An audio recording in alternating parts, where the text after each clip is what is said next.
আরে এই আমার বন্ধু রাকিবের সম্বন্ধে জানতে চান না? যেটা টাকার ক্ষমতা দিয়ে পাওয়া যায় না, সেটা 100% এক্সক্লুসিভ, আর সেই মালটাই হচ্ছে আমার বন্ধু রাকিব।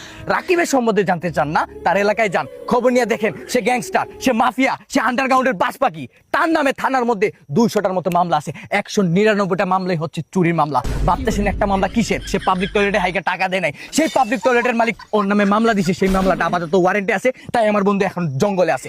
ওর চেহারা দেখে ভাইবেন না সে মাসুম, এই মাসুম চেহারাটা আনার জন্য সে 5বার প্লাস্টিক সার্জারি করছেন। ভাবতেছেন এত টাকা কই থেকে এলো? সেই প্রত্যেকবার প্লাস্টিক ওর ঘর থেকে নিছে, শুধু ফার্মেসিতে গিয়ে চিকিৎসা করছে। 5বার প্লাস্টিক সার্জারি করার মধ্যে 3বারই ফেল, 2বারে ওর এই মাসুম চেহারাটা বাইরেছে। ভাবতেছেন আমার বন্ধুর পিছনে মাইয়ারা ঘুরে, ভুল ভুল, এই জায়গায় স্টপ করেন। সে মাইয়াকে পিছনে ঘুরে ঠিক 12টায় গার্লস স্কুলের সামনে দেখবেন খাম্বার মতো দাঁড়ায় আছে আমার বন্ধু রাকিব। আরো যদি ওর সম্পর্কে জানতে চান আমাকে মেইল করেন, আমি মেইলে জানাই দিব, কারণ সে আমার পাশে আছে, সবকিছু বলতে পারতাছি না। বলে দিছি বন্ধু। কি রে, কারে বই যাইলে আর একটা লোক মিস করছো, ওইটা বলতে আসলে রাকিব হচ্ছে এমন একটা পোলা, সামনে যদি 100 জন থাকে আর রাকিব যদি একা থাকে, তাও রাকিব ভয় পায় না। কি কে আসিল?